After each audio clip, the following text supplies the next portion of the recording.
श्री हनुमते नमः। श्री हनुमत्सहस्रनाम स्तोत्रम् ध्यानम्। अतुलितबलधामम् हेमशैलाभदेहं दनुजवनकृशानुं ज्ञानिनामग्रगण्यं सकलगुणनिधानं वानराणामधीशं रघुपतिप्रियभक्तं वातजातं नमामि। स्तोत्रम् श्रीरामचन्द्र उवाच। हनुमान् श्रीप्रदो वायुपुत्रो रुद्रो नभोजरः अमृत्युर्वीरवीरश्च ग्रामवासो जनाश्रयः धनदो निर्गुणो कायो वीरो निधिपतिर्मुनिः पिङ्गाक्षो वरदो वाग्मी सीताशोकविनाशनः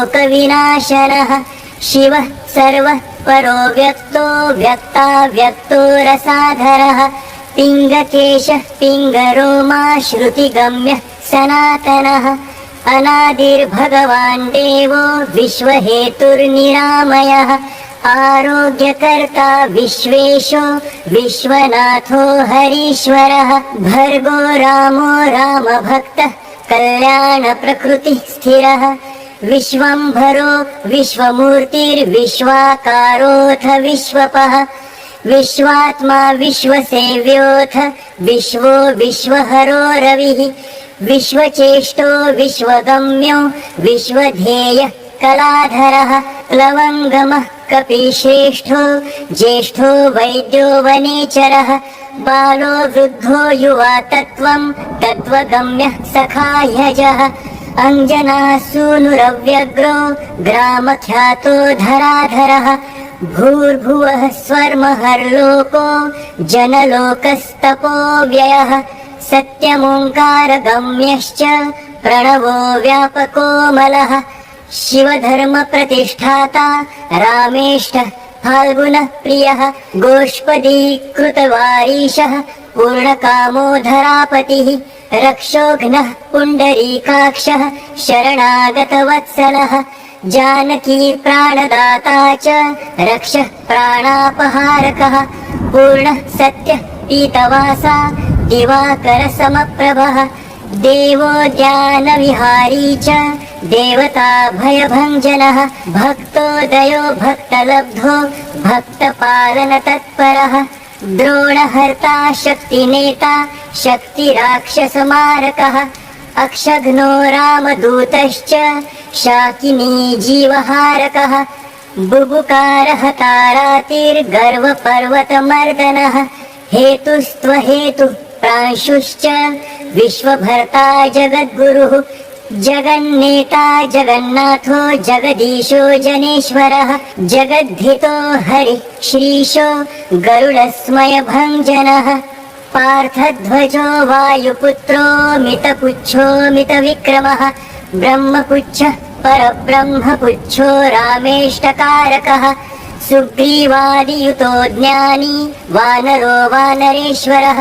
कल्पस्थायी चिरञ्जीवी तपनश्च सदाशिवः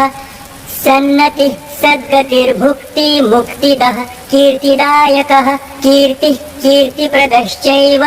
समुद्रः श्रीपदः शिवः भक्तोदयो भक्तगम्यो भक्तभाग्यप्रदायकः उदधिक्रमणो देवः संसारभयनाशनः वार्धिबन्धनकृत् विश्वजेता विश्वप्रतिष्ठितः लङ्कारी कालपुरुषो लङ्केश गृहभञ्जनः भूतावासो वासुदेवो वसुस्त्रीभुवनेश्वरः श्रीरामरूपः कृष्णस्तु लङ्काप्रासादभञ्जकः कृष्णः कृष्णस्तुतः शान्तः शान्तिदो विश्वपावनः विश्वभोक्ताथ मारघ्नो ब्रह्मचारी जितेन्द्रियः ऊर्ध्वगो लाङ्गुलीमाली लाङ्गुलाहतराक्षसः समीरतनुजो वीरो वीरतारो जयप्रदः जगन्मङ्गलदः पुण्यः पुण्यश्रवणकीर्तनः पुण्यकीर्तिः पुण्यगतिर्जगत्पावनपावनः देवेशोजितमारोथ रामभक्तिविधायकः ध्याता ध्येयो लयः साक्षी चेता चैतन्यविग्रह ज्ञानदः प्राणदः प्राणो जगत्प्राणः समीरणः विभीषणप्रियः शूरः पिप्पलाश्रयसिद्धिदः सिद्धः सिद्धाश्रयः कालो महोक्षः कालजाः लङ्केशनिधनस्थायी लङ्कादाहक ईश्वरः चन्द्रसूर्याग्निनेत्रश्च कालाग्निः प्रलयान्तकः कपिलः कपिशः पुण्यराशिर्द्वादश राशिगः सर्वाश्रयो प्रमेयात्मा रेवत्यादिनिवारकः लक्ष्मणप्राणदाता च सीता जीवनहेतुकः रामध्येयो ऋषिकेशो विष्णुभक्तो जटीबली देवारिदर्पः होता धाता कर्ता जगत्प्रभुः नगरग्रामपालश्च शुद्धो बुद्धो निरत्रपः निरञ्जनो निर्विकल्पो गुणातीतो भयङ्करः हनुमाश्च दुराराध्यस्तपः साध्यो महेश्वरः जानकीधनशोकोत्थतापहर्ता परात्परः वाङ्मयः सदसद्रूपः कारणं प्रकृतेः परः भाग्यदो निर्मलो नेता पुच्छलङ्काविदाहकः पुच्छबद्धयातु धानो यातु धानरिपुप्रियः छायापहारि भूतेषु लोकेशः सद्गतिप्रदः प्लवङ्गमेश्वरः क्रोधः क्रोधसंरक्तलोचनः सौम्यो गुरुः काव्यकर्ता भक्तानां च वरप्रदः भक्तानुकम्पि विश्वेशः पुरुहूतः पुरन्दरः क्रोधहर्ता तमोहर्ता भक्ता भयवरप्रदः अग्निर्विभावसुर्भास्वान् यमो निरृतिरेव च वरुणो वायुगतिमान् वायुः कौबेर ईश्वरः रविश्चन्द्रः कुजः सौम्यो गुरुः काव्यः शनैश्चरः राहुः केतुर्मरुद्धोता दाता हर्ता समीरजः मशकीकृतदेवारिर्दैत्यारिर्मधुसूदनः कामः कपिः कामपालः कपिलो विश्वजीवनः भागीरथी पदाम्भोजः सेतुबन्धविशारदः स्वाहा स्वधा हविः कव्यम् हव्यवाह प्रकाशकः स्वप्रकाशो महावीरो लघुरूर्जितविक्रमः उड्डिनो गतिमान् सद्गतिः पुरुषोत्तमः जगदात्मा जगद्योनिर्जगदन्तो ह्यनन्तकः विपाप्मा निष्कलङ्कोऽथ महान् महदहङ्कृतिः खं वायुः पृथिवी चापो वह्निर्दिक्पाल एव च क्षेत्रज्ञः क्षेत्रहर्ता च पल्वलीकृतसागरः हिरण्मयः पुराणश्च खेचरो भूचरोमरः हिरण्यगर्भः सूत्रात्मा राजराजो विशाम्पतिः वेदान्तवेद्य उद्गीतो वेदवेदाङ्गपारगः प्रतिग्रामस्थितिः सद्यः स्फूर्तिदाता गुणाकरः नक्षत्रमाली भूतात्मा सुरभिः कल्पपादपः चिन्तामणिर्गुणनिधिः प्रजाधारो ह्यनुत्तमः पुण्यश्लोकः पुरारातिर्ज्योतिष्मान् शर्वरीपतिः किल्किलारावसन्त्रस्तभूतप्रेतपिशाचकः ऋणत्रयहरः सूक्ष्मः स्थूलः सर्वगतिः पुमान् अपस्मारहरः स्मर्ता श्रुतिर्गाथा स्मृतिर्मनुः स्वर्गद्वारं प्रजाद्वारं मोक्षद्वारं यतीश्वरः नादरूपः परं ब्रह्म ब्रह्म ब्रह्म पुरातनः एको नेको जनः शुक्लः स्वयं ज्योतिरनाकुलः ज्योतिर्ज्योतिरनादिश्च सात्विको राजसस्तमः तमोहर्ता निरालम्बो निराकारो गुणाकरः गुणाश्रयो गुणमयो बृहत्कर्मा बृहद्यशः बृहद्धनुर्बृहत्पादो बृहन्मूर्धा बृहत्स्वरः बृहत्कर्णो बृहन्नासो बृहद्बाहुर्बृहत्तनुः बृहज्जानुर्बृहत्कार्यो बृहत्पुच्छो बृहत्करः बृहद्गतिर्बृहत्सेव्यो बृहल्लोकफलप्रदः बृहच्छक्तिर्बृहद्वाञ्छा फलदो बृहदीश्वरः बृहल्लोकनुतो द्रष्टा विद्यादाता जगद्गुरुः देवाचार्यः सत्यवादी ब्रह्मवादी कलाधरः सप्तपातालगामी च मलयाचल संश्रयः उत्तराशास्थितः श्रीदो दिव्यौषधीवशः खगः शाखामृगः कपिलोऽथ पुराणश्रुतिचञ्चुरः चतुरब्राह्मणो योगी योगगम्यः परावरः अनादिनिधनो व्यासो वैकुण्ठः पृथिवीपतिः अपराजितो जितारातिः सदानन्दो दयायुतः गोपालो गोपतिर्गोप्ता कलिकालपराशरः मनोवेगी सदा योगी संसारभयनाशनः तत्त्वदाताथ तत्त्वज्ञस्तत्त्वं तत्त्वप्रकाशकः शुद्धो बुद्धो नित्यमुक्तो भक्तराजो जयद्रथः प्रलयोमितमायश्च मायातीतो विमत्सरः मायाभर्जितरक्षाश्च मायानिर्मितविष्टपः मायाश्रयश्च निर्लेपो मायानिर्वर्तकः सुखम् सुखी सुखप्रदो नागो महेशकृतसंस्तवः महेश्वरः सत्यसन्धः शरभः कलिपावनः सहस्रकन्धरबलविध्वंसनविचक्षणः सहस्रबाहु सहजो द्विबाहुर्द्विभुजो मरः चतुर्भुजो दशभुजो हयग्रीवः खगाननः कपिवक्त्रः कपिपतिर्नरसिंहो महाद्युतिः भीषणो भावगो वन्द्यो वराहो वायुरूपधृक् लक्ष्मणप्राणदाता च पराजितदशाननः पारिजातनिवासी च वटुर्वचनकोविदः सुरसास्य विनिर्मुक्तः सिंहिका प्राणहारकः लङ्कालङ्कारविध्वंसी वृषदंशकरूपधृक् रात्रिसञ्चारकुशलो रात्रिञ्चरगृहाग्निदः किङ्करान्तकरो जम्बुमालिहन्तोग्ररूपधृक्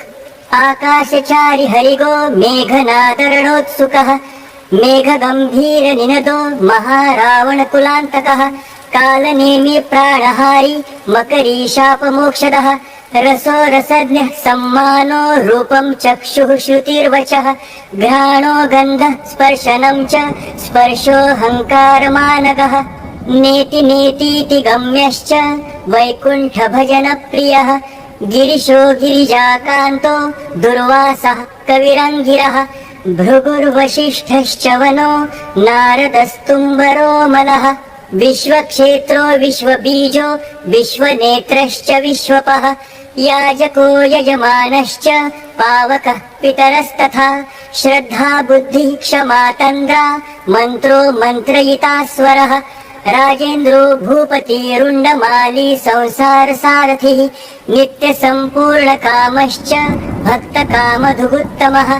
गणपः केशवो भ्रापिता माता च मारुतिः सहस्रमूर्धानेकास्यः सहस्राक्षः सहस्रपात् कामजित् कामदहनः कामः कामफलप्रदः मुद्रापहारि रक्षोघ्नः क्षितिभारहरो बलः नखदंष्ट्रायुधो विष्णुर्भक्ता भयवरप्रदः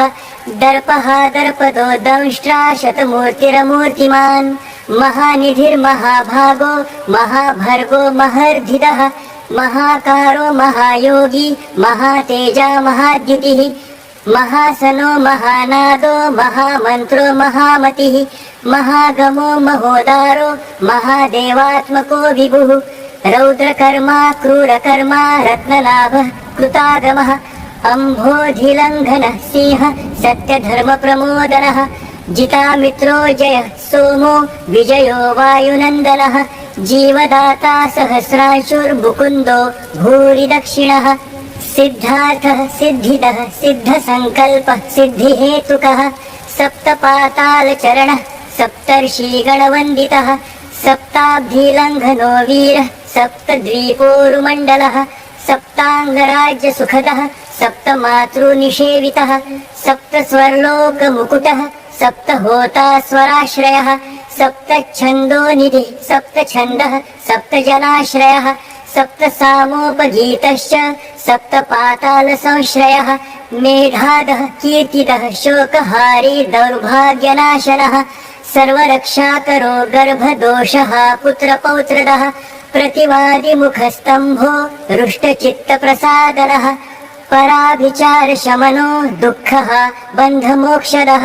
नवद्वाराधारो नवद्वारनिकेतनः नरनारायणस्तुत्यो नवनाथमहेश्वरः मेखलीकवची खड्गी भ्राजिष्णुर्जिष्णुसारथिः बहुयोजनविस्तीर्णपुच्छः पुच्छहतासुरः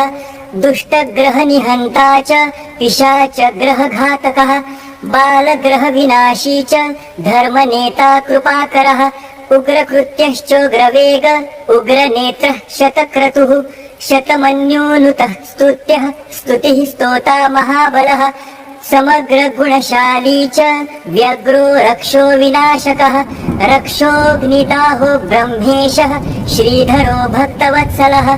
मेघनादो मेघरूपो मेघवृष्टिनिवारकः मेघजीवनहेतुश्च मेघश्यामः परात्मकः समीरतनयो योद्धा नृत्यविद्याविशारदः अमोघो मोघदृष्टिश्च इष्टदोरिष्टनाशनः अर्थोऽनर्थापहारी च समर्थो रामसेवकः अर्थिवन्द्यो सुरारातिः पुण्डरीकाक्ष आत्मभुः संकर्षणो विशुद्धात्मा विद्याराशिः सुरेश्वरः अचलोद्धारको नित्यः सेतुकृत् रामसारथिः आनन्दः परमानन्दो मत्स्यः कूर्मो निराश्रयः वाराहो नारसिंहश्च वामनो जमदग्निजः रामः कृष्णः शिवो बुद्धः कल्कि रामाश्रयो हरिः नन्दी भृङ्गी च चण्डी च गणेशो गणसेवितः कर्माध्यक्षः सुराध्यक्षो विश्रामो जगतीपतिः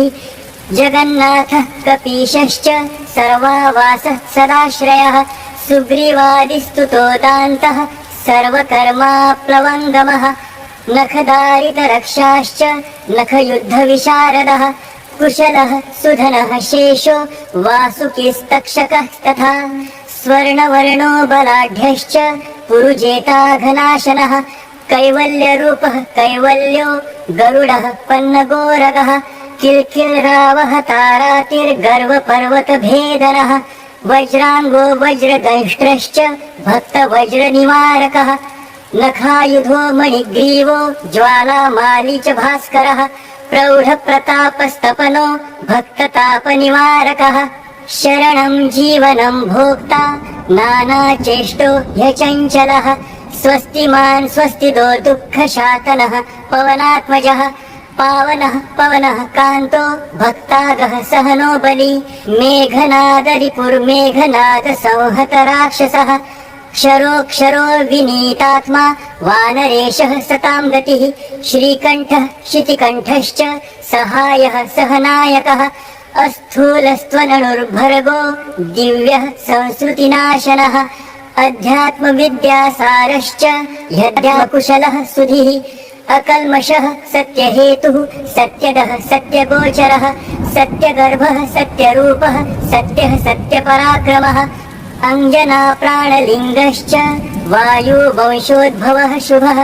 भद्ररूपो रुद्ररूपः सुरूपश्चित्ररूपधृक् मैनाकवन्दितः सूक्ष्मदर्शनो विजयो जयः क्रान्तदिङ्मण्डलो रुद्रः प्रकटीकृतविक्रमः कम्बुकण्ठः प्रसन्नात्मा ह्रस्वनासो भ्रुकोदरः लम्बौष्ठः कुण्डलीचित्रमाली योगविदाम्बरः विपश्चित्कविरानन्दविग्रहो नल्पशासनः फाल्गुनीसूनुरव्यग्रो योगात्मा योगतत्परः योगविद्योगकर्ता च योगयोनिर्दिगम्बरः अकारादिहकारान्तवर्णनिर्मितविग्रहः उलूखलमुखः सिद्धसंस्तुतः प्रमथेश्वरः श्लिष्टजङ्घः श्लिष्टजानुः श्लिष्टपाणिः शिखाधरः सुशर्मामितशर्मा च नारायणपरायणः जिष्णुर्भविष्णुरोचिष्णुर्ग्रसिष्णुः स्थाणुरेव च हरिरुद्रानुसेकोऽथ कम्पनो भूमिकम्पनः गुणप्रवाह सूत्रात्मा वीतरागस्तुतिप्रियः नागकन्या भयध्वंसी रुक्मवर्णः कपालभृत् अनाकुलो भवोपायो नपायो वेदपारगः अक्षरः पुरुषो लोकनाथ वृक्षप्रभुर्दृढः अष्टाङ्गयोगफलभुक् सत्यसन्धः पुरुष्टुतः श्मशानस्थाननिलयः प्रेतविद्रावणक्षमः पञ्चाक्षरपरः पञ्चमातृको रञ्जनध्वजः योगिनी वृन्दवन्द्यश्रीः शत्रुघ्नोऽनन्तविक्रमः ब्रह्मचारीन्द्रियरिपुर्धृतदण्डो दशात्मकः अप्रपञ्चः सदाचारः शूरसेनाविदारकः वृद्धः प्रमोद आनन्दः सप्तद्वीपपतिन्धरः नवद्वारपुराधारः प्रत्यग्रः सामगायकः षट्चक्रधाम स्वर्लोकाभयकृन्मानदो मदः सर्ववश्यकरः शक्तिरनन्तोऽनन्तमङ्गलः अष्टमूर्तिर्नयोपेतो विरूपः सुरसुन्दरः धूमकेतुर्महाकेतुः सत्यकेतुर्महारथः नन्दिप्रियः स्वतन्त्रश्च मेखलीडमरुप्रियः लौहाङ्ग सर्वविद्धन्वी खण्डलः शर्व ईश्वरः फलभुक् फलहस्तश्च सर्वकर्मफलप्रदः धर्माध्यक्षो धर्मपालो धर्मो धर्मप्रदोऽर्थदः पञ्चविंशति तत्त्वज्ञस्तारको ब्रह्मतत्परः त्रिमार्गवसतिर्भीमः सर्वदुःखनिबर्हणः ऊर्जस्वान् निष्कलः शूली मौलिर्गर्जन्निशाचरः रक्ताम्बरधरो रक्तो रक्तमाल्यो विभूषणः वनमाली शुभाङ्गश्च श्वेतः श्वेताम्बरो युवा जयो जयपरिवारः सहस्रवदनः कपिः शाकिनी डाकिनी यक्ष रक्षो भूतप्रभञ्जकः सद्यो जातः कामगतिर्ज्ञानमूर्तिर्यशस्करः शम्भुतेजः सार्वभौमो विष्णुभक्तः प्लवङ्गमः चतुर्नवतिमन्त्रज्ञः पौलस्त्यबलदर्पः सर्वलक्ष्मीप्रदः श्रीमानङ्गदप्रिय ईडितः स्मृतिबीजं सुरेशानः संसारभयनाशनः उत्तमः श्रीपरिवारः श्रितो रुद्रश्च कामधुक् इति मन्त्रमहार्णवे पूर्वखण्डे नवमतरङ्गे श्रीरामकृतं श्रीहनुमत्सहस्रनामस्तोत्रं सम्पूर्णम्।